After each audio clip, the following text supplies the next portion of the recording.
연결이 돼 있다고 하는데 장 박사님, 좀 사전에 그 협의가 상당히 중요할 것 같아요. 네, 그렇습니다. 이런 어떤 그 효율적인 원어민 학습 또 이런 어떤 그 원격 화상 수업이 이루어지기 위해서는 우선 학교에서 가르치는 내용이 필수 학습 요소를 추출해서 그것에 대한 분석이 이루어지고 그다음에 이것을 어떻게 효율적으로 학생들에게 전달할지에 대한 의사소통이 가장 중요하다고 봅니다. 그래서 선생님과 양자 간에서 어떤 연락을 통해서 수업 방법을 어떻게 할 것인지 또 어떤 내용으로 가르칠 것인지에 대한 사전에 충분한 협의, 또 학생들도 어떤 단순하게 앉아서 참여만 하는 것이 아니라 이 학생들이 어떤 교과 지식뿐만 아니라 그 나라에 대한 역사와 문화 이런 데 대한 배경 지식을 가지고 있을 때 이 수업은 훨씬 더 효과적이라고 봅니다. 또 더 중요한 것이 지금 이제 방금도 보셨지만은 약간 화면이 끊어지는 그런 현상이 생깁니다만은 지금 현재 정보통신 기술의 발달로 이제 오늘도 보니까 차가 참 감동적인 것이 영어가 이제는 교실에서 밖으로 걸어나가구나 하는 생각이 들었어요. 그리고 세계로 이제 걸어나가고 있구나 하는 그런 생각이 들었고요. 그런 측면에 왔을 때 앞으로 이런 것들이 다양화될 텐데 그런 측면에서 이제 앞으로 기술 개발 이런 것들이 좀 필요하고 학교에서도 그런 기술 개발을 뒷받침할 수 있는 어떤 장비나 이런 것들이 좀 뒷받침돼야 된다고 봅니다. 하지만 앞으로 이런 것들이 극복된다면은 훨씬 더 영어 교육이 발전될 수 있다고 저는 생각합니다. 네. 그러니까 장 박사님 말씀을 들어보니까 아직까지 이제 그 시험 단계인 그런 수업 방식인 것 같은데 그런 의미에서 선생님, 김보희 선생님, 그러니까 기존의 수업 방식과는 상당히 그 수업 방식이 다를 것 같아요. 어떤 식으로 다르죠? 저는 제가 이 원격 화상 수업에 대해서 레슨 플랜을 짤 때는 그 흔히들 얘기하시는 3P 형식을 쓰거든요. 그러니까 3P 형식이란 처음에 학생들을 제시하고 프레젠트고요.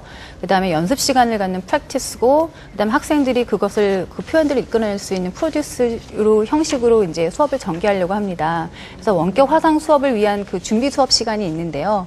그 수업 시간에는 아무래도 학생들의 이 원격 화상 수업을 위한 그 배경 지식 같은 것을 심어주려고 하고요. 그리고 나서 이제 실제 원격 화상 수업 시간은 초기에 그 학생들의 배경 지식 스키마를 이제 작동시키려고 합니다. 그러고 나서 이제 화상 수업에 연결이 되면 학생들이 연습할 수 있는 시간도 가지고요. 그런데 아무래도 이제 아까도 이제 언급이 되었다시피 아직은 그 면대면으로 하는 것보다 연결돼서 하는 거기 때문에 음성의 질이라든지 영상의 그런 것이 좀 떨어지기 때문에 그게 연결이 끝나고 난 다음에는 학생들의 이해를 돕기 위해서 이제 같이 가르쳤던 원어민 선생님이나 저나 같이 이제 학생들한테 부연 설명을 해주게 되는데요. 이때 뭐 학생들이 들어서 몰랐던 표현이라든지 아니면은 익숙하지 않은 문화라든지 이런 거에 대한 이제 부연 설명을 해주게 되는 거죠. 이제 네, 그러고 나서는 이제 학생들이 롤플레이나 스킷 같은 것을 이용해서 직접 자기네들이 현지 가서 문화 체험을 할 때 이런 표현 쓰면 되겠다 하고 그 표현을 이끌어낼 수 있는 기회를 제공하곤 합니다. 네. 이 원격 화상 연결 수업에 대해서 부모님들은 또 어떤 마당을 보이고 계시는지요, 장 박사님?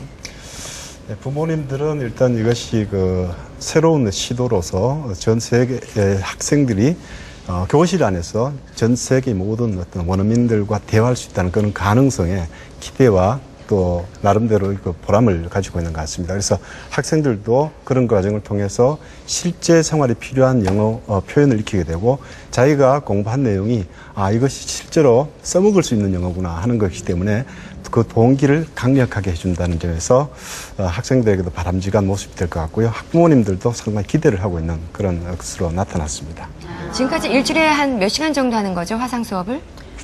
화상 수업이 일주일에 한 번씩은 예산 사정 때문에 하질 못하고요. 최소한 한 달에 한 번은 정도는 하려고 이제 계획을 잡고 있습니다. 물론 그 화상 수업을 위한 준비 수업은 일주일에 3시간씩 이루어집니다. 장 박사님 지금 보니까 이 원격 수업이 상당히 그 효과적인 것 같은데 혹시 이 영상 수업, 원격 영상 수업 이외에 다른 시도가 시도되는 건 없습니까? 네, 지금 이 영상 시도는 우리 경기도 교육청에서 영어 교육 활성화를 위해서 지금 영어 교육 활성화 학교를 지정해서 운영을 하고 있습니다. 그래서 평내고등학교는 그 과정에서 이제 학교에서 나름대로 독창적인 프로그램을 만든 것이고요. 지금 이제 영어 활성화 학교는 각 학교별로 나름대로 독특한 프로그램을 만들어서 이것을 시행을 하고 있는데 예를 들면 영어 단어 인증제라든가 또는 뭐 영어 표현을 중에서 외국 여행을 함께 하기라든가 이런 식으로 학교별 주제가 다양하게 되어 있습니다. 근데 그것 말고도 또 하나 제가 좀 소개시켜드리고 있는 것은 지금 우리 이청사에서 영어 홈페이지를 운영하고 있습니다.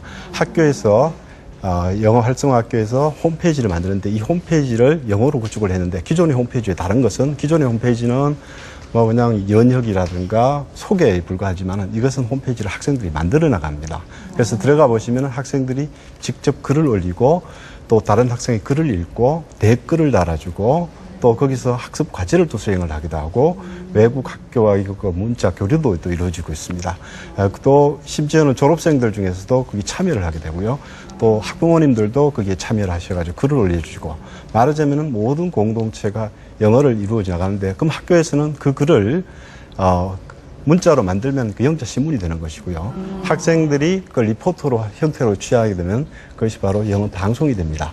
그래서 학교에서 이제 영어 교육은 이제 교과서를 벗어던지고 다양화된 추세로 지금 나가고 있고 또 한편으로 이제 그런 걸 통해서 내년도에는 국제 프로젝트를 수행할 수 있는 다시 말해서 유엔 산하의 국제 프로젝트를 수행할 수 있는 이런 프로젝트도 한번 수행해 볼 예정입니다. 그것은 뭐냐면 우리나라가 이제 경제력의 발전과 함께 이제는 국제적으로도 우리가 국제사회의 한 일원으로서 국제사회에 기여할 수 있는 그런 방법이 저는 많다고 봅니다. 그래서 단순히 학생들에게 영어를 공부해라 또는 시험을 잘 봐라는 그런 시험형에서 벗어나서 국제사회의 일원으로서 어떤 그 국제적인 프로그램을 수행하는 그런 어떤 큰 차원의 학생들의 과제를 줬을 때 영어는 자연스럽게 그리고 부수적으로 학생들이 열심히 하게 될 것이라고 봅니다.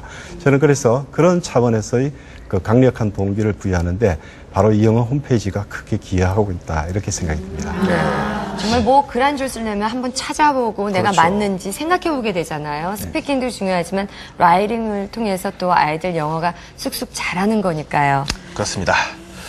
자, 각 학교와 교육청에 이런 다각적인 노력을 하고 있는 지금 현장을 보고 계셨는데요.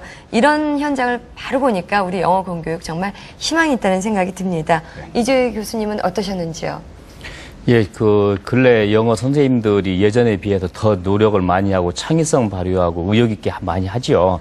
그래서 이거를 더 잘 활성화시키려면은 학교 차원 그리고 교육청 차원에서 선생님들에게 뭐 행정적인 지원, 또 인센티브, 또 뭐 재정적인 지원을 지속적으로 좀 해주면 영어 교육이 더 빨리 개선될 수 있다 이렇게 생각합니다. 그러니까 좀 더 정부에서 예산을 좀 더 많이 확보를 해서 그 행정적인 재정적인 지원을 많이 해주기를 아주 바랍니다. 그렇군요. 네. 자, 오늘 이야기를 나눴던 이 원격 화상 수업이 이제 농산어촌 지역의 여러 학교에도 효과적으로 이제 활용이 되는 걸 기대해 보겠습니다. 자, 오늘 함께 자리해 주신 우리 김희년 장학사님, 그다음에 김보희 선생님께 감사 말씀 드리겠습니다. 네. 또한 경인교육대학교 영어교육과 이재 교수님께도 감사의 말씀 드리겠습니다. 고맙습니다. 자, 벌써 마칠 시간이 됐는데 저희는 변함없이 다음 주 금요일 오전 11시에 여러분과 함께 하겠습니다. 행복한 날 되세요. 고맙습니다.